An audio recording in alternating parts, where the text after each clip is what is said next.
শাহজালাল আউলিয়া রে বাবা শাহজালাল আউলিয়া শাহজালাল আউলিয়া রে বাবা শাহজালাল আউলিয়া রে সিলেট শহর হইল রে ধন্য তোমার পর পাইয়া রে বাবা তোমার পর পাইয়া বাবা শাহজালাল আউলিয়া রে বাবা শাহজালাল আউলিয়া সিলেট শহর হইল রে ধন্য তোমার পরশ পাইয়া রে বাবা তোমার পরশ পাইয়া ও বাবা শাহজালাল আউলিয়া রে বাবা শাহজালাল আউলিয়া সিলেট শহর হইল রে ধন্য তোমার পর পাইয়া রে বাবা তোমার পর পাইয়া সৈয়দ বংশে জন্ম তোমার কুনিয়া শহরে রে 5 বছর বয়সেই তোমার মাতা পিতা মরে রে বাবা মাতা পিতা মরে সৈয়দ বংশে জন্ম তোমার কুনিয়া শহরে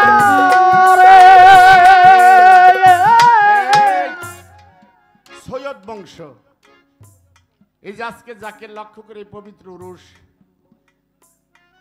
যে বাবা বান্ডার শরীফ থেকে খেলাফত প্রাপ্ত আব্দুল্লাহ শাহ মাওলানা আব্দুল্লাহ শাহ উনি বান্ডার শরীফ মধ্যে বান্ডার শরীফ সৈয়দ বংশের সন্তান এই যে বান্ডার শরীফ যে সৈয়দ বংশ ইতিহাস যারা পড়ছে এখন সৈয়দ বংশ করতে গেছে এই যাবার জানতে এই সৈয়দ বংশ হইল কুরেশ বংশের একটা শাখা সৈয়দ বংশ হইল কুরেশ বংশের শাখা আর শাহজালাল বাবার বংশ জন্মটা ওই সৈয়দ বংশে সৈয়দ বংশের জন্ম তোমার কুনিয়া শহরে 5 বছর বয়সেই তোমার মাতা পিতা মরে রে বাবা মাতা পিতা মরে সৈয়দ বংশে জন্ম তোমার কুনিয়া শহরে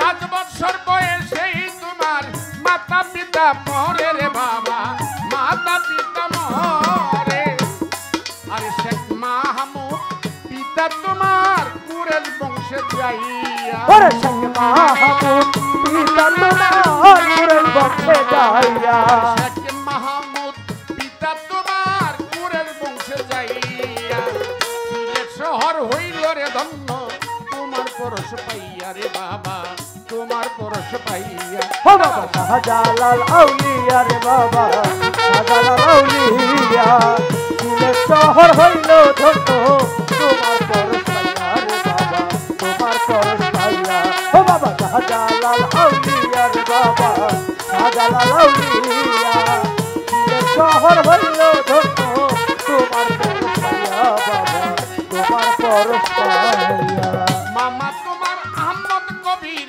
মৃত্যু সংবাদ পাইয়া সকল দুঃখ ভুলেই গেল তোমায় কুলে লইয়া রে বাবা তোমায় কুলে লইয়া মামা তোমার আহমদ কবির মৃত্যুর সংবাদ পাইয়া একটা গানের কথাগুলো তো বুঝোস একটা গানের সার অংশ আছে মামা তোমার আহমদ কবির মৃত্যু সংবাদ পাইয়া সকল দুঃখ ভুলে গেল তোমায় কুলে নিয়া 5 বছর বয়সে মাও নাই বাবাও নাই মামা আহমদ কবির যেই কবির সার দরবারে বাউল সমিতি যে কবির সার বাবার বাউল সমিতির সভাপতি আমি সেই কবির শাহ উত্তরখানের মাটিতে ঘুমিয়ে আছে এই যে কবির শাহ আমরা জানি কিভাবে ইতিহাস পড়ে সর্বপ্রথম আসছে বাবা শাহজালাল কথা কি খারাপ লাগে সর্বপ্রথম আসছে বাবা শাহজালাল এই কবির শাহর কাছ থেকে বিদায় নিয়ে আসছে মামা ও কবির শাহ বাবা শাহজালালের পীর ও কবির শাহ কেমনে গভীর রাত্রে স্বপ্নে দেখে আমাদের রাসূল আয়েশা বলতেছে শাহজালাল তোমার সিলেটে যেতে হবে তোমার সেখানে ইসলামের দাওয়াত দিতে হবে। উনি স্বপ্নের মাধ্যমে দেখতেছে ঘরটা আলো হয়ে গেছে, স্বপ্ন দেখেই জেগে গেছে। কিছুক্ষণ পর আস্তে আস্তে আস্তে আলোগুলো কমে আসতেছে, অন্ধকার হয়ে গেল, ফজরের টাইম হয়ে গেল। যাইয়া পীর সাহেবের কাছে যাইয়া বলতেছে, আহমদ কবিরের কাছে বলতেছে, মামা আমি যে কি স্বপ্নে দেখলাম। কি দেখলা? যে আজকে জিনিদুজাহানের বাদশা কিন বিশেষ পয়গম্বর সাল্লাল্লাহু আলাইহি ওয়াসাল্লাম উনি যাইসা বলছে আমাকে ওই সিলেটে যাইতে, আমি তুই জায়গা চিনি না। পীর সাহেব বলতেছে, বাবা রে তোর এই মুহূর্তে বিদায় দেওয়া যাবে না, তোরে সিলেটে পাঠাইবার আগে আমার পরীক্ষা করতে। এর মধ্যেই একটা হরিণ নিয়ে আইছে।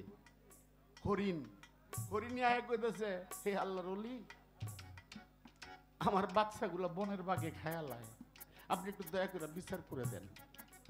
বাবা শাহজালাল ডাক মাথায় হাত দিয়ে কয়, শাহজালাল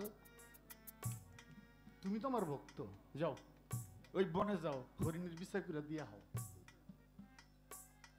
গেছে, গিয়া বাঘেরে ডাকছে, সব বনের বাঘ আইসা হাজির। ওই বাঘের মাথায় হাত দিয়ে কয়, এই হরিণের বাচ্চা কিন্তু আর কোনোদিন তুই খাবি না। মানে এই হরিণের, মানে এটা নির্ধারিত, এই হরিণের, সমস্ত হরিণের কথা কিন্তু কয় নাই। কি কইছে? এই হরিণের বাচ্চা তুই আর খাবি না। মাথায় হাত দিয়ে বাবা শাহজালাল বলছে, কি বিচার করছো? তো হুজুর আমি বাঘের মাথায় হাত দিয়ে বলছি এই হরিণের বাচ্চা আর সে খাবে না। টান্দা বুকের মধ্যে নিয়ে কয়, শাহজালাল জি তোর এমন শক্তি আমি দিয়েছি, তুই ইচ্ছা করলে বাঘটাই মারতে পারতি। তোর এমন শক্তি আমি দিয়েছি, ইচ্ছা করলে বাঘটাও তুই হত্যা করতে পারতি, কিন্তু আমি তোর ধৈর্য সাগর বানায় দিলাম। আজকে তুই বাঘের মাথায় হাত দিয়ে বলছস হরিণ বাঘে আর বাচ্চা খাবে না।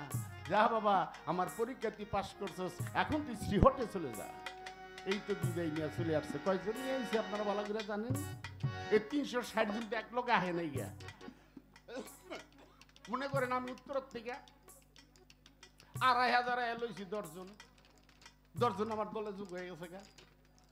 তারপরে 2500, তারপরে এর দিকে আরো 10 জন জোগাড় হয়ে গেছে। আপনার লোকে জামু আরো আইছে, জামু এই জামু করতে করতে সেইখান থেকে আসতে আসতে দেখা গেছে কয়জন আইলো? 360 জন এক হইয়া এই কলিমার দাওয়াত দিল। কে? বাবা শাহজালাল। আর ওই শাহজালাল সৈয়দ বংশ, আজকা যার উরুস উনিও সৈয়দ বংশ। এই সৈয়দ বংশ ওনার বাবা ছিল আবার কুরেশ বংশে। আর এখানে বলা হচ্ছে, মামা তোমার আহমদ কবির, মামা তোমার আহমদ কবির মৃত্যুর সন্তান পাইয়া সকল দুঃখ ভুলেই গেল, তোমায় কোলে লইয়া রে বাবা, তোমায় কোলে লইয়া। মামা তোমার আহমদ কবির মৃত্যুর সন্তান পাইয়া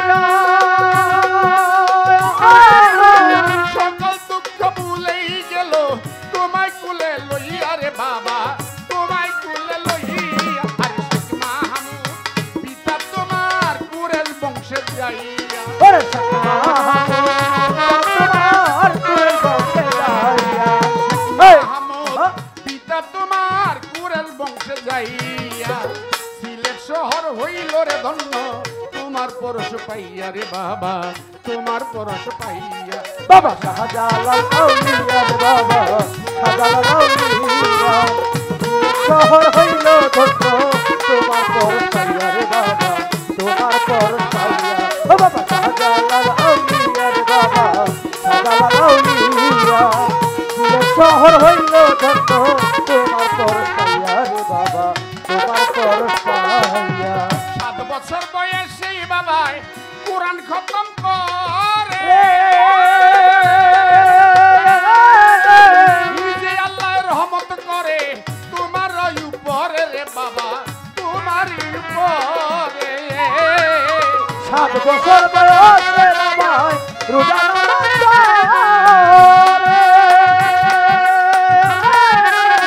নিজে আল্লাহর রহমত করে তোমার উপরে রে বাবা, তোমার উপরে।